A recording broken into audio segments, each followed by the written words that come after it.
The latest news, national issues, the political scene, and conversations with prominent personalities. All these firsthand at the forefront.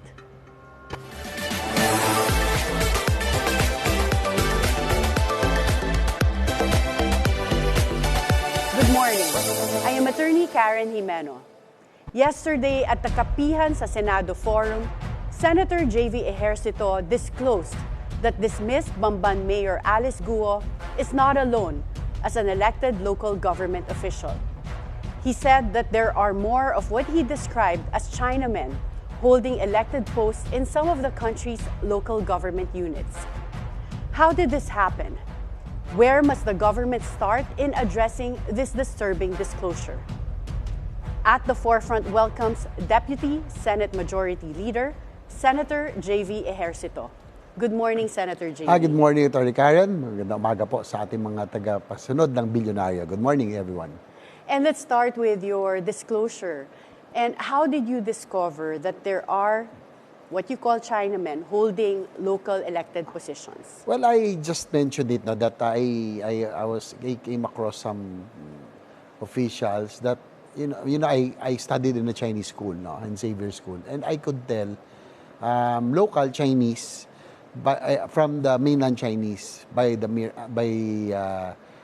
accent, no, and I have met some people in politics that not a lot, no, maybe just some who I think are really Chinamen, no, but this has to be investigated probably because of this Alice Guo brouhaha. We need really to take a closer look, and because of the situation with the West Philippines Sea, our conflict, we need to make sure that this doesn't happen again. For all we know that, because of this, China might be planting already some of their people in our government. So it's just something that we really have to worry about, no? Especially with the discovery recently, Karen, with this POGO hearing that yung late registration, no? It's an avenue used by foreigners, mostly Chinese people from the mainland, for them to be classified or be treated as Filipinos. Mm-hmm. And a lot of the Chinese that were discovered as having fake birth certificates were able to get their fake birth certificates from Tagum City in Davao. Do you think that this is also a place that you should look into when you're talking about those that got elected to local positions? I think with these revelations, the Bureau of Immigration, the PSA agencies have to already start investigating and find those liable, no?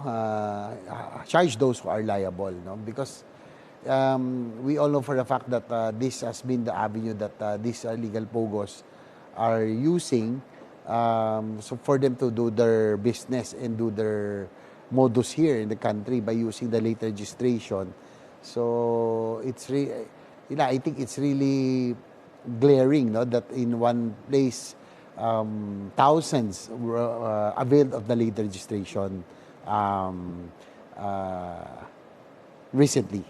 And does your office have you initiated any investigations, or do you plan to have a Senate investigation? Actually, I'm already satisfied. The Senate is already conducting their own investigation. Senator Tiberos, I think, and Senator Gatchalian, who both of them have really been no let up, no, with regards to the POGO issue.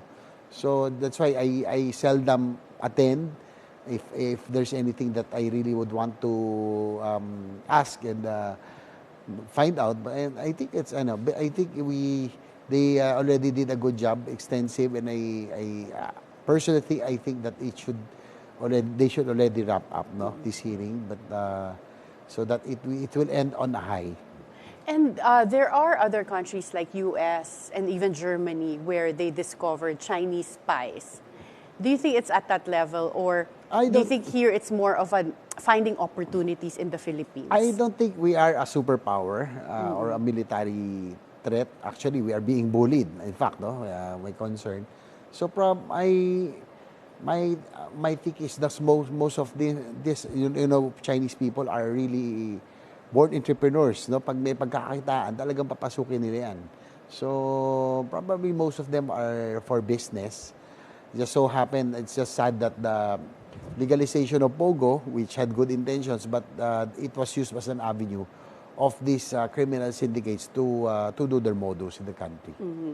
And would you think that this is better looked into by the DFA, Bureau of Immigration, or is it the Senate that you think would be best suited to continue looking into this? I think concerned agencies already should do their thing already. Now I think the Senate already started the ball rolling, initiated all of these issues already, and it's the ball is in the hands of these agencies already to pursue these cases, no? And make sure that it doesn't happen again, because this is not only a case of issue of peace and order, it's a national security concern as well.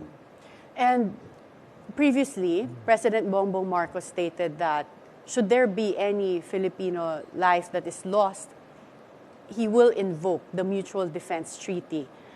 Do you think that the United States will honor the Mutual Defense Treaty? I am hoping that they would honor, no? Because they have treated us and called us their little brown brothers ever since, no?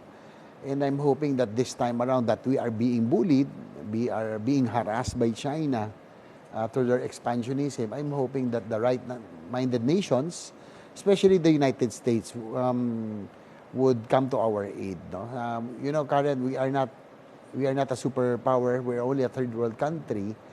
But I'm hoping that other nations would come to our aid as well, because what we are fighting for is not only our territorial waters, our sovereignty, but also freedom of navigation of the region. So that's why, Karen, on our part in the Senate, we're doing our best to augment and supplement the AFP modernization budget with the intent of achieving that minimum credible defense posture. No? We are not a superpower, but we are hoping to put at least respectable defense capability in the West Philippine Sea because of the sensitive situation and precarious situation right now.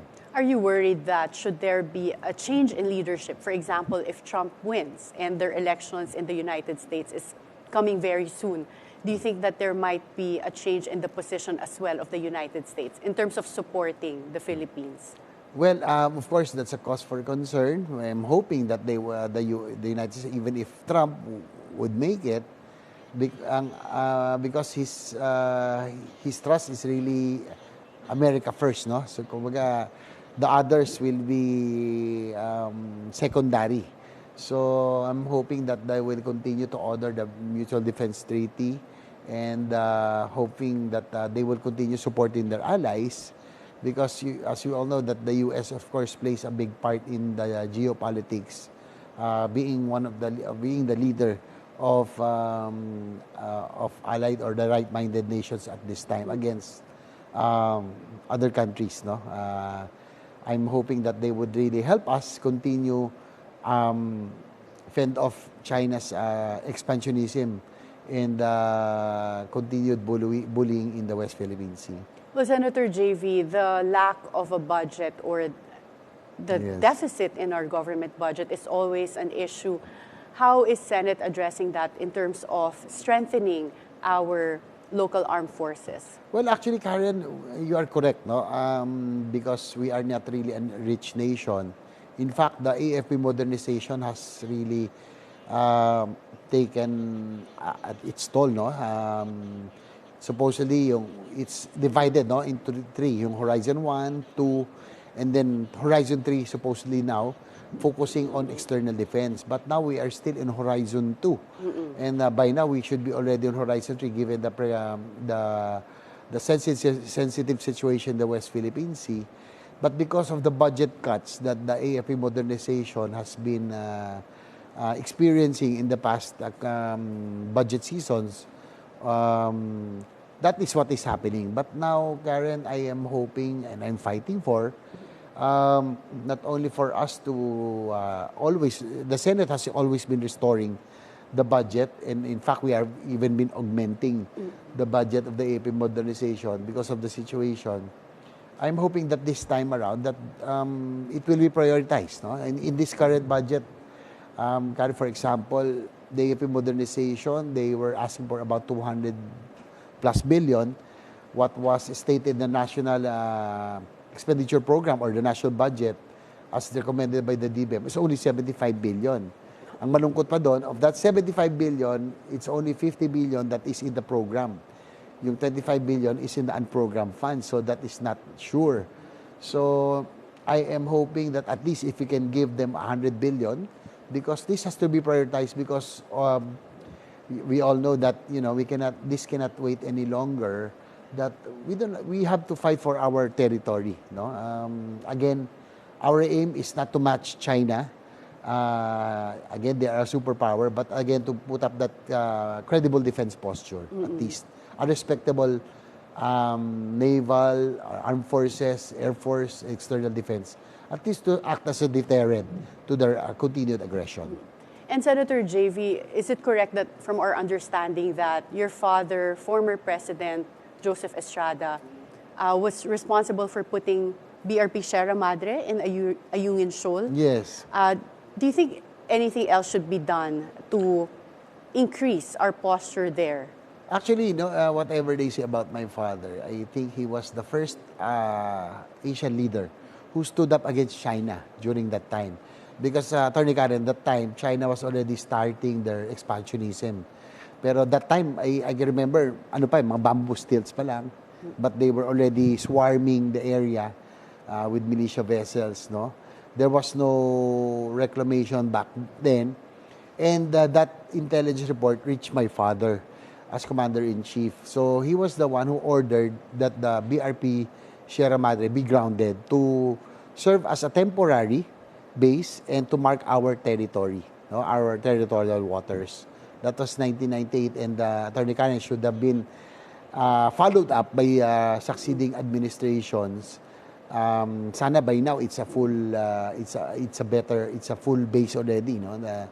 That would mark our territory. So at least he stood up, and I think, if I'm not mistaken, in one of the ASEAN Trustee Forum, in the presence of the Chinese Vice President back then, he spoke and stood up against China's expansionism. To the surprise, they were caught by surprise, no, in Chinese Vice President back then. Was there a change in the focus of the leadership from the time that shifted from President Estrada to President Arroyo? Was President Arroyo more friendly to China? I would think, Atty. Karen, that the problem why we were not able to follow up, no, in establishing our base and marker of our territorial waters is that it depends on the administration. No? After my father stepped down, GMA took over, and I would think that she is friendlier to China. And then came President Noynoy Aquino, who fought for, at least we got the UNCLOS Hague ruling during his time. So, and again, it shifted again. We all know for a fact that former President Duterte was also friendly to China.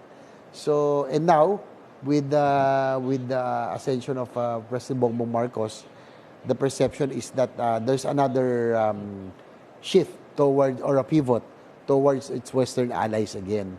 So it's not anymore against, it's not about being pro-China or pro-US. No? I think, Karen, what is important and what people should understand is what we are fighting for is our territorial integrity, and we are standing for our sovereignty.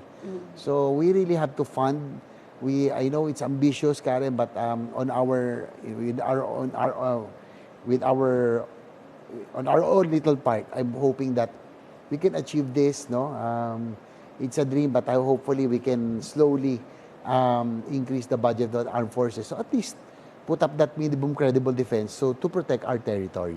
And with the bigger picture that you're seeing after the Quadcom hearings and Tricom hearings in Senate, do you think there's any link at all to the POGO operations here, and then having local elected officials that are really of Chinese nationality. With the bigger geopolitical picture, is China trying to take over the Philippines from the inside? Well, because of the situation right now, no, we cannot consider China anymore really as a friend or an ally because of their harassment, because of their behavior in the West Philippine Sea and expansion. We not only have to look into possible entry of public officials of Chinese origin, but we also have to look into their economic strength also, no? That we have become so not dependent, but we are their economic power is also very tremendous right now, and it's very evident. So all of these things has to be considered and looked into, and I'm sure, and it can be connected in a way to the expansionism thrust of China and the West Philippine Sea issue. Can you give us any inside info in Senate?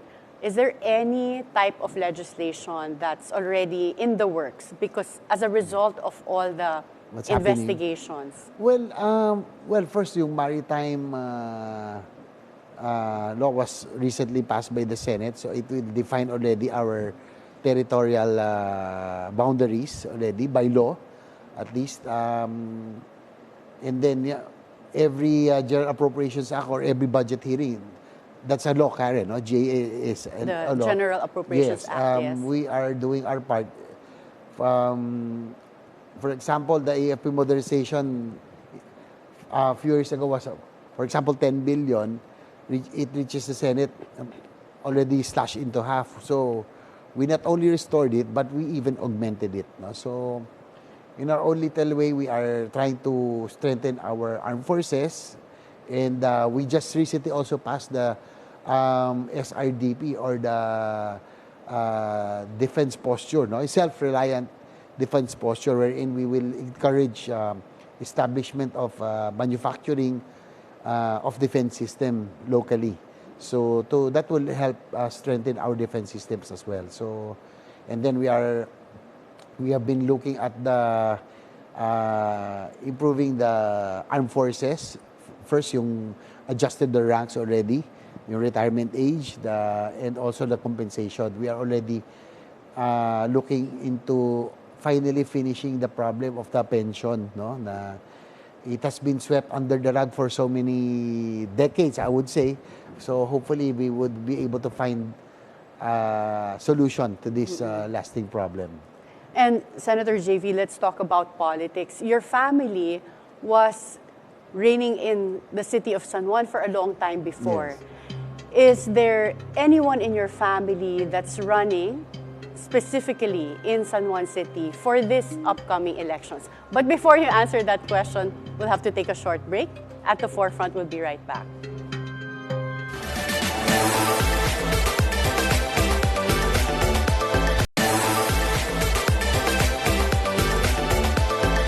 Welcome back at the forefront. Senator JV, we're now nearing the 2025 elections. Is there anybody from the Estada Ejercito family that will be running for office in San Juan City? Well, Karen, to be honest with you, I was surprised that my cousin ran and filed for Congress, and as well as some other aspirants. No? Which cousin is this? Jana, my cousin, who was a former councilor during our time. And she's running for which position in 2025? Congress now, yeah. And we are, on our end, I can only speak about myself and my mother because we have already retired from local politics, and we did our job already, I would say. No, I was mayor for 9 years, and I'm proud to say, Karen, that San Juan already grew and developed tremendously during my time. No, we started with a revenue of 300 billion pesos.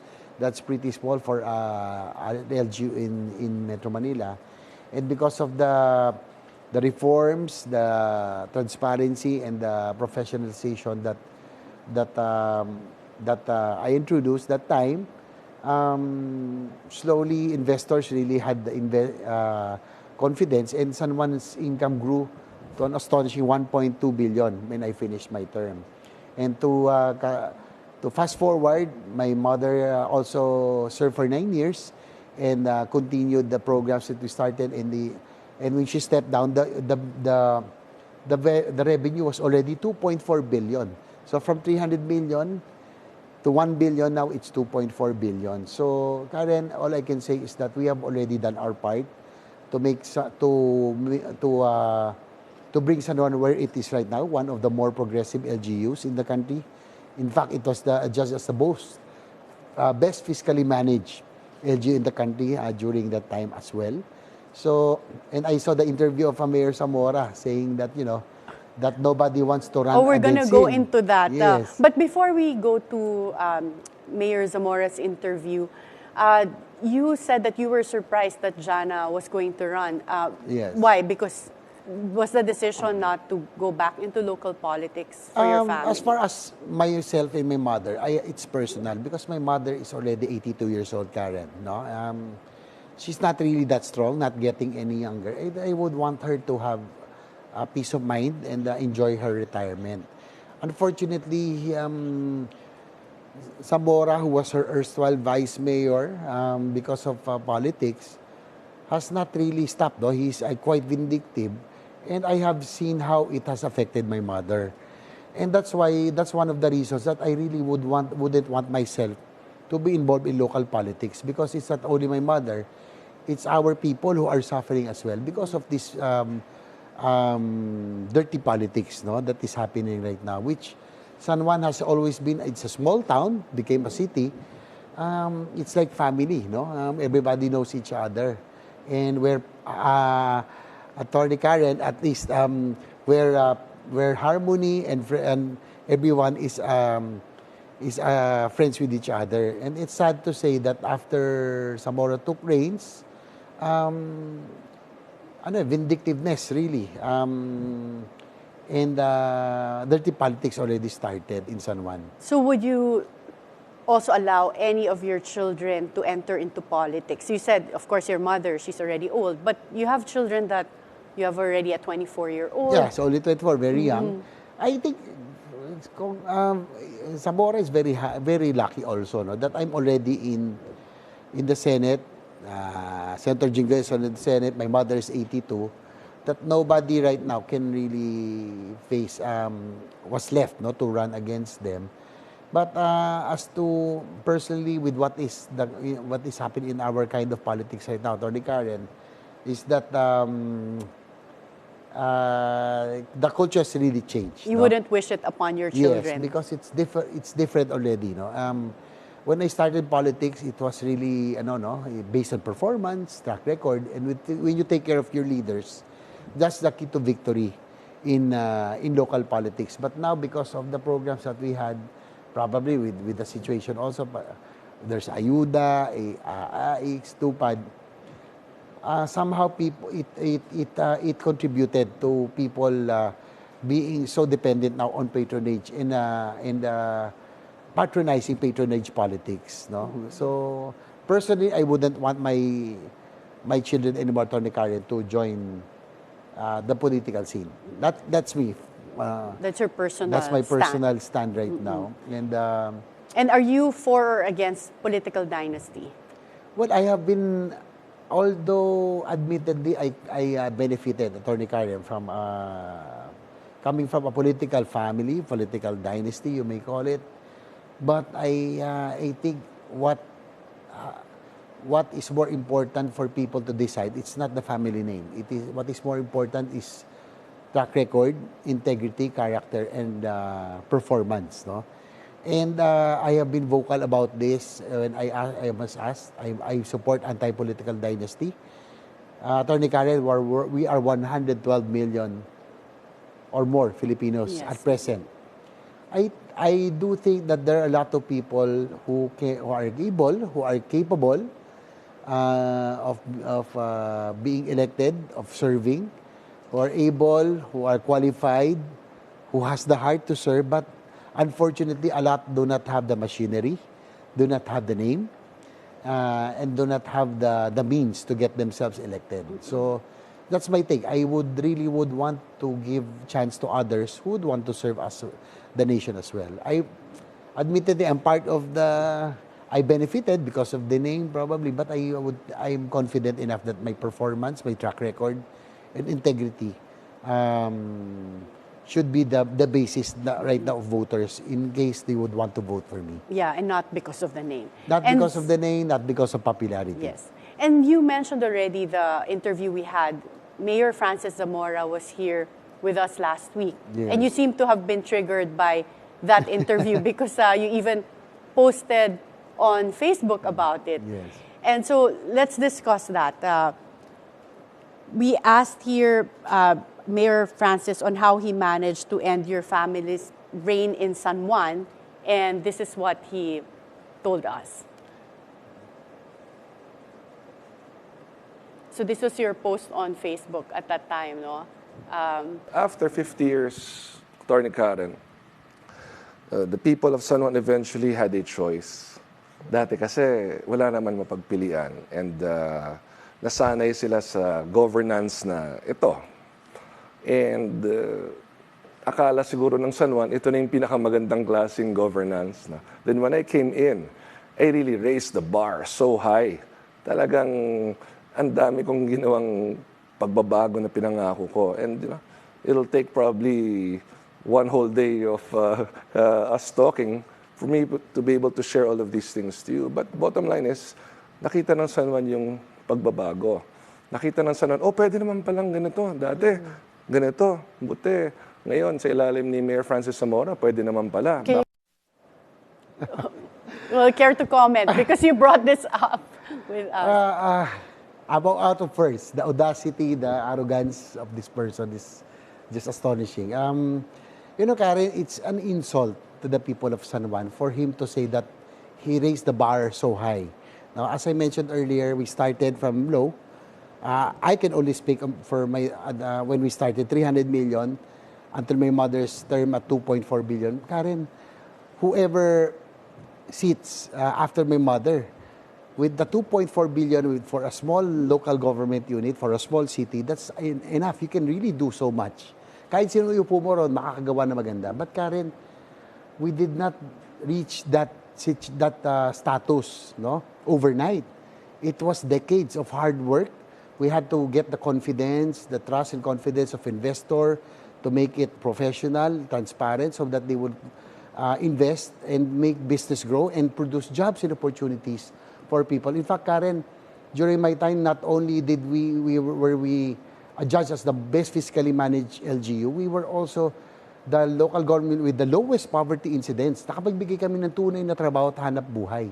No? So, it's an insult to the people of San Juan, to the employees who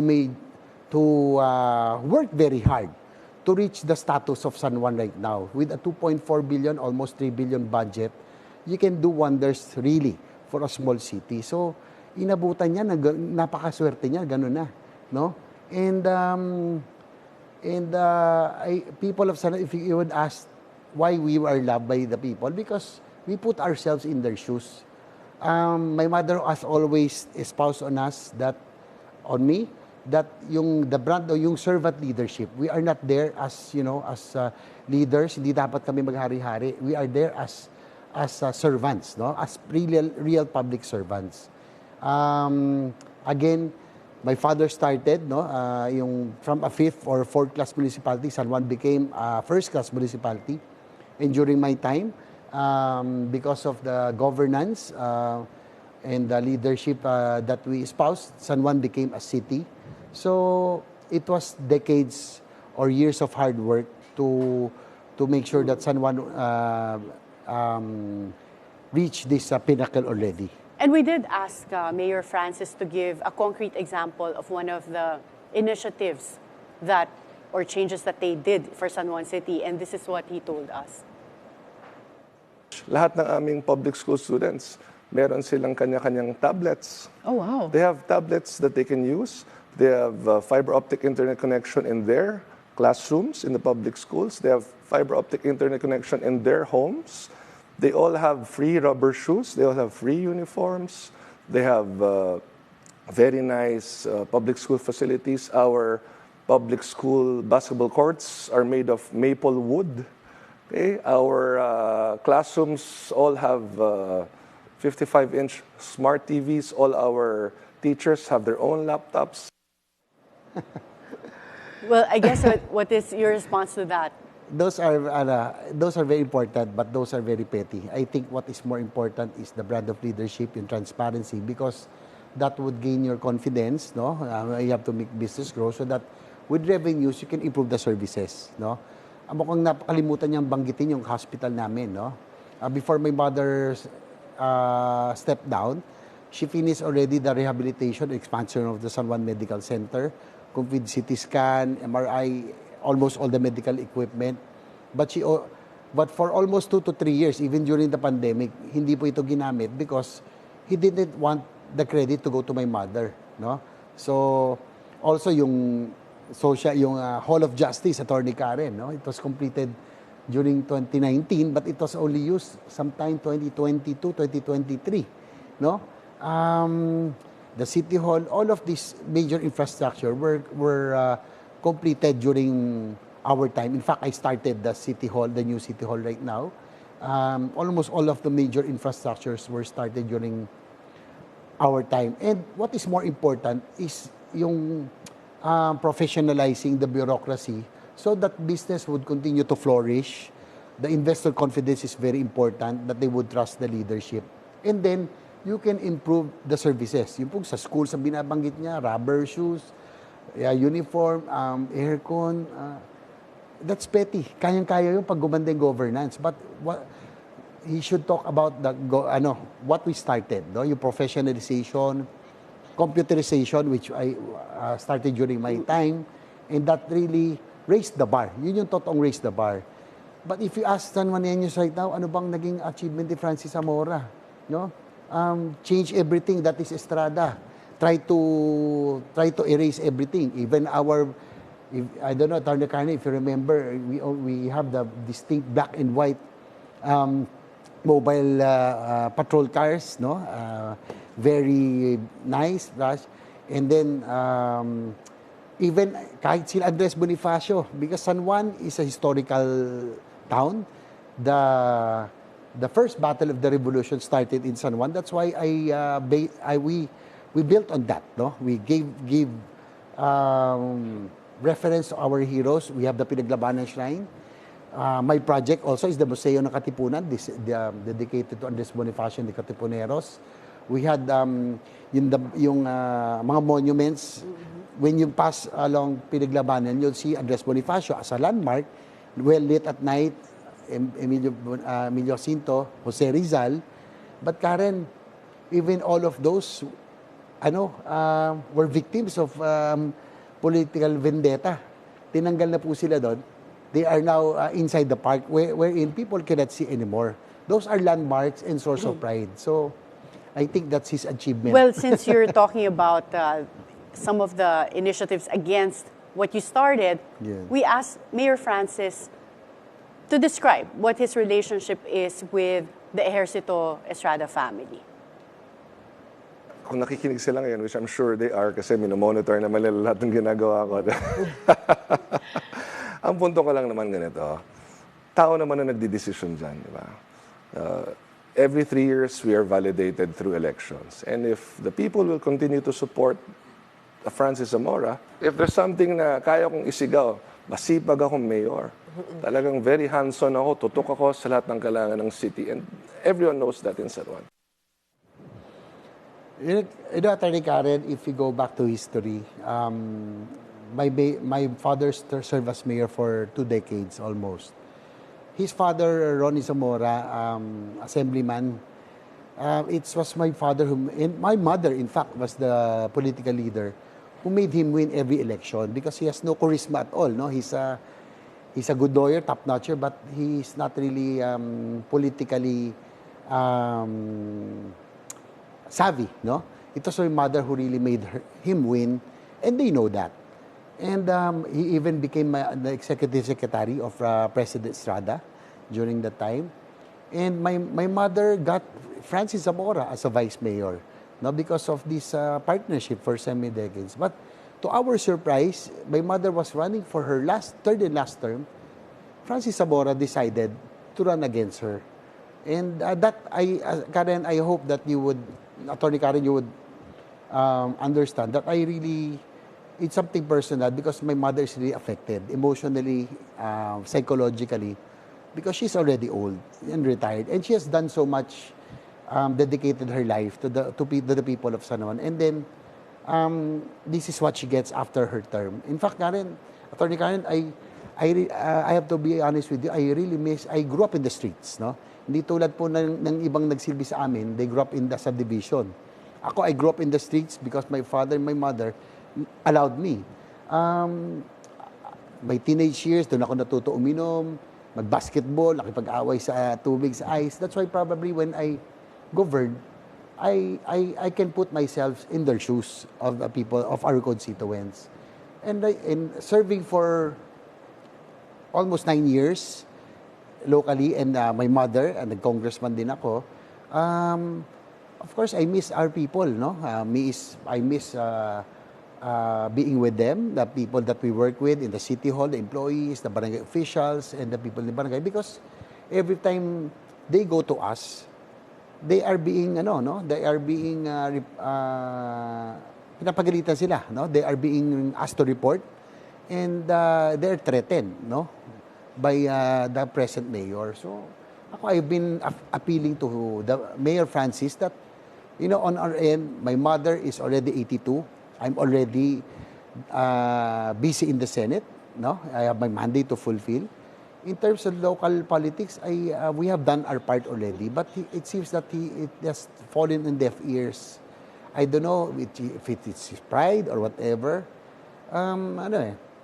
In fact, I feel so bad looking at my mother who has dedicated her life to the people. Siyang gumawa sa aming lahat, no? Even the Zamoras, my father, my mom, and myself, she's the true leader. And I don't think she deserves how they treated her, no? Hindi na nga yan yumaman eh. Whatever she has, it was, the people of San Juan know that pinupunan niya lahat ng pagkukulang, no? Financially, scholarship, medical.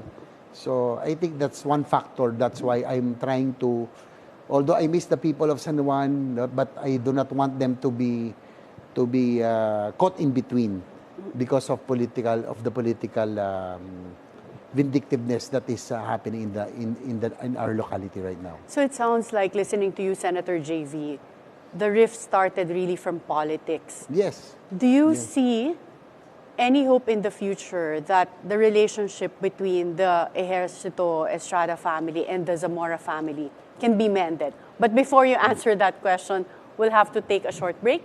At the Forefront, we'll be right back.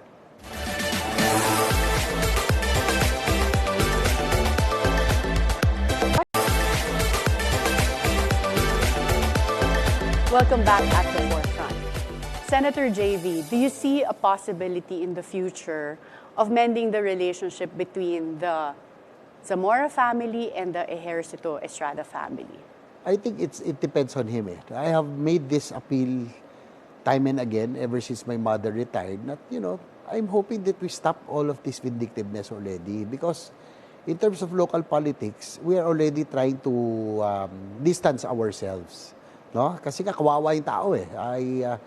I can see that, kailangan may Zamora card ka. Imagine, if you're not a supporter, if you're identified with us, they do not help you, or you are the least priority. And Attorney Karen, it's not my mother, it's not me, my dad who is affected with this attitude. It's the people who are being affected. That's why I have been appealing to Mayor Francis Zamora to stop already this kind of vindictive politics. It's not my Mayor Gia, it's not Senator JV who's affected, it's the people of San Juan, no? And they deserve better treatment, no? Mababait ang tao sa San Juan eh. I really feel that people of San Juan are generally friendly and they don't deserve to be treated this way. And now let's go to something lighter and get to know you more as a person. So we'll be showing you photos in our LED screen, and in a few words, give us a description. So here you have, of course, your father, your mother, your brother, Senator Jinggoy, and JV. That's you in the end. I didn't recognize. Okay, so can you give us a description? Who served the longest? You all became mayors of San Juan City at some point. My father served for 17 years as mayor during the Marcos era. So 17 So he years. served the longest. Yes. Who was closest to the youth? Closest to the youth, I would think I was, no, because I started as a youth leader. And in fact, even up to my state in the Senate, that's my priority program, SK Reform Law, free college education. So I started as a youth leader, became active in the youth organizations. Closest to the senior citizens? That would be my mother because she really took care of the people, the indigents, the poor people, the seniors. No, we ran the show, but it was my mother who really took care of our people. And sino naman yung environmentalist who had the most clean and green projects for San Juan? I think it would still be my mother. No? That's her advocacy. No, we have different. My father was more on infrastructure development because I think he's a former frustrated engineering ano yan eh. So he was more into cementing all the streets of San Juan. During that time, may mga lupa pa nun eh, mga gravel roads. But he really started the infrastructure development of San Juan. And what's the greatest legacy of your family in San Juan City? I would say that not only the development of San Juan right now, its status, but more of the trust and confidence of the people, trust in the leadership, because they would feel that we are family. We treated them as family, not as yun nga advice ko kay Mayor Francis the people of San Juan, we have to think that we are servants, no? Hindi tayo dyan leader, no? Hindi tayo hari dito. We have to treat the people and we have to put ourselves in their shoes and always look at us as servants, not as leaders. Next pictures. Oh, that's you with all the sports. So can you tell us which hobby among all of these was an influence from a family member? Actually, parang wala eh. So I'm the you only really golfer. took it up on your own? Yeah, I'm the only golfer in the family. I'm the only one who rides a motorcycle. In fact, my dad really resents this. And my mother doesn't like me riding the motorcycles, but it became a passion for me. I like discovering beautiful sides of the country, and you can do it really in a motorcycle. You can go to a lot of places where it's far to reach, you know. So I enjoy promoting tourism right now. I enjoy the sights, discovering food through the motorcycle. Sa bicycle, I think it's only also me. And we heard that you bike to work. That is correct, Aaron. From Monday to Wednesday, when we have session, I bike to work. It takes me about 40 minutes from San Juan going to the Senate. But I go around first in the MOA area. I do my laps. So I do about 30 to 40 kilometers. So at least I go, pag traffic kasi, it's about an hour, takes me an hour, by car, 10 minutes by nakaupo car. ka lang, yes. By bike, 40 minutes, nakaikot na ako, na-exercise na ako, so I feel lighter and better. That's so how I bike you to lost work. weight. Okay, this photo. I think they call this the Magnificent Seven? Yes. Or Solid Seven. Solid 7, yes. So can you tell us about the Solid Seven? Do you really spend time together also outside of Senate? Oh yes, actually it started as a seatmates, Atty. Karen, no? Because when I was in the Senate, 2013, Senator Angara, and then when Senators Meg Zubiri, Gatchalian, and Joel Villanueva came, 2016 they followed. We were almost the same age, no? Almost the same age. We all came from the House of Representatives, so we knew each other before our sins in Senate. So we formed the seatmates block at that time. So block na kami at that time. So we hung out, no? We What's your favorite notes. hangout place? That time, since the Sofitel was very close, there was a sports bar there. So we hang out, we unwind there, and we talk also. Not only relax, but we also talk what we can do also. Kanino ka business. pinaka-close among the solid seven? About work. So who are you closest to? Well, I would say former Senate President Mig Zubiri, who I treat like a brother, and Majority Leader Joel Villanueva, because we became very close as well in the recent years, because during the Senate presidency of Mig Zubiri, I was Deputy Majority Leader. So we spent a lot of time together being part of the leadership. Okay, and, so those two. And those two. next picture. Senator Angara also is my classmate, my schoolmate kaya as well. Close ka rin. Yes. Okay. And these are all re-electionists. In one word, if you can describe him in just one word, what would you say? How would you describe them? Macho Black. Macho called the Black. Macho Black. Okay, and they all belong to the Macho Black. I think something that they share in common was that... I worked well with them. I served under Senator Soto when he was Majority Leader, and Senate President, Senator Lacson, on a couple of issues. Senator Honasan, who I've known, and Manny Pacquiao, who's a colleague from Congress and a friend before that. And who do you admire most out of them? I know, tough question, but one lang. Let's say, pick it's one. It's difficult because I think they have their own contributions, Karen, Atty. Karen, to our country, and they have their own qualities. Iba-iba, no? I admire most of them, all of them. Okay, last question, and this is always, people have always been curious about this. When you ran for senator, you branded yourself as the good one. Why do you call yourself the good one? Has this anything to do with comparing yourself with your brother Jinggoy? Actually, some people think that way now. But I think, Karen, that time, 2019 elections, it was a difficult fight for me, because I'm running alongside my brother as well, and I lacked the funds at that time. So they had the ad agency had to think of something drastic. I think that was already the last part, Atty. Karen, of the campaign, and I was lagging behind, or in the, I don't know, just in the border. So they had to think of something that will be catchy, and describe actually. It's not really to distinguish myself from my brother, but the one from the agency asked my friend, because they don't know me, sino ba si JV?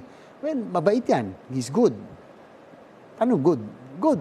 He's a good person, good track record, good public servant. So, mabait. No? So, parang that started the good one branding. So, it was not really to say that one is bad, one is good. So, it was really to market myself, because I was selling myself at that time. As a good one. I was talaga. marketing myself. Okay. And in a few words, how would you describe your relationship with Senator Jinggoy Estrada, your brother? Well, at least we are civil. I have to be honest with you. We are not really the best of of siblings. At least hindi na parang ice cold, no? But we just have different views on things, no, Karen. So I think we have to work. It's better this way. We just work together professionally. Thank you so much, Senator JV, and we look forward to hearing more about your investigations on local government officials and having non-Filipinos there. Thank you. Thank you, Atty. Karen. Thank you. Senator JV Ejercito is determined to get to the bottom of what he calls having Chinamen getting elected to local positions, the way dismissed Bamban Mayor Alice Guo did. He thinks that it's high time that the national government protect not only our seas from external encroachment, but also our political system from being toyed upon by foreign nationals. Be timely informed, be insightful of the news, always stay at the forefront. Join us again tomorrow for meaningful conversations that would help you form an objective personal opinion. This is Atty. Karen Jimeno. Thank you for spending your hour with us.